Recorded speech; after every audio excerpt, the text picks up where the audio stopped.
Ben, would you like to hit some headlines with us? I would want nothing more than to hit some headlines. Come on. Thank you. Take it away, Ben.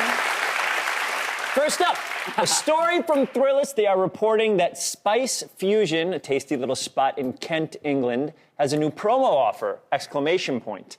There is a tiny phone jail provided at every table, and if everyone in your party locks up their phone at dinner, you get 20% off, and that's 20% off apps, entrees, drinks, the whole shebang, everything. They're calling it the Dinner is Better When We Eat Together promotion. I love this. Yeah? I you love went in. this. I love this.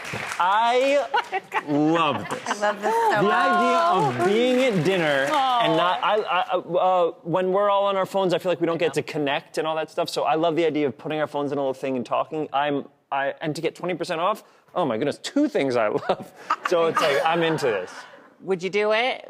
I went to a thing recently. Should I say what it was? Yes. Okay, We'll bleep it out in post. We'll bleep it out in post. It was a Madonna event, and it was very intimate and small. And of course, I was like, so you get there, and they lock your phone up in a thing, and they don't give it to you. They're like, no, put it in, and we'll give it to you when you leave. And you're like, okay.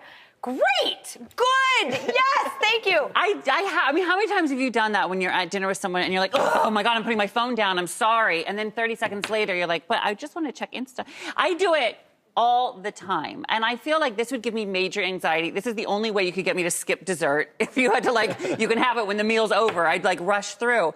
But I love the sentiment of this. You know, we're all sitting down. We should be looking each other in the eye. We should be communicating. We should be forgetting about the rest of the world. So I love it in theory. In practice, it gives me anxiety. Can I see a show of hands of who, and remember, we get a discount here.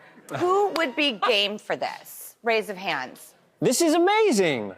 I don't know, maybe, what if people started doing this even at home? Is there some sort of incentive for, at home? Phones down. Phones down. Yeah. Yeah. I love a phones down. I love a phones down.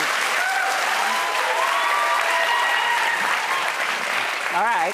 Well, next up, we got news on the science of laughter. This is interesting. Oh. The BBC reports a new study proves that laughter from a studio audience or even canned laugh tracks can actually make jokes funnier. This is something that sitcoms have known for years. And now a study played some real groaner dad jokes for their subjects. And when they paired it with laughs, the jokes actually rated as funnier.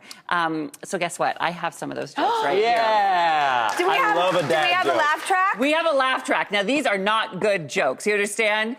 But they're going to be funny. Because listen, ready? How about this? Why can't you give Elsa a balloon? Because she'll let it go. She'll just let it go. Sorry, that's a kid's joke. I know that one. But listen, did you hear the laugh track? Psychologically speaking, this feels understandable. Totally. How a cacophony of laughter could envelop you and kind of pick you up and get you swept up in it. Well, it's like when you watch sitcoms. Remember Cheers always said Cheers is taped in front of a live studio audience, right? And the laughter at home helps sell the jokes. And but when you're on stage, thank you. I liked it. Yeah, it made you laugh. Oh my God! I find it so spooky. I hated that. That's not scary to anybody else. Because it's fake? It sounds like people from the 60s trapped in a room being forced to laugh. Play it one more. I'm going to say a dramatic. Just listen how it's also spooky. Actually, I'm sorry, but your father is in the hospital. That's terrifying. I hate that. Don't you want listen how live you can respond to these humans laughing. Yeah, it's not good. It's funny. It works if you say a punchline, but if you say I have a weird rash. That works. That's funny. You're right. If The somebody's on dad the in the cusp. hospital, I laughed. Because I always laugh at naughty things or when you're not supposed to laugh. I feel like I have my own personal nightmare laugh track that I can't control. And it's coming out. It's if I am somewhere where I'm not supposed to laugh, I'm like constantly holding that laugh track inside. Oh, yeah. Or if somebody tells me horrible news, I'm like, oh God, it's uncomfortable. And the first thing I want to do is laugh because it's the wrong response. Yes. Yeah. So I have someone inside of me with like a pitchfork, you know, just gunning for me to laugh. I relate to that laugh track. I would really like to have a button that controls that laugh track. So if I'm ever out here one day and a joke doesn't go over, I can just be like, there you go.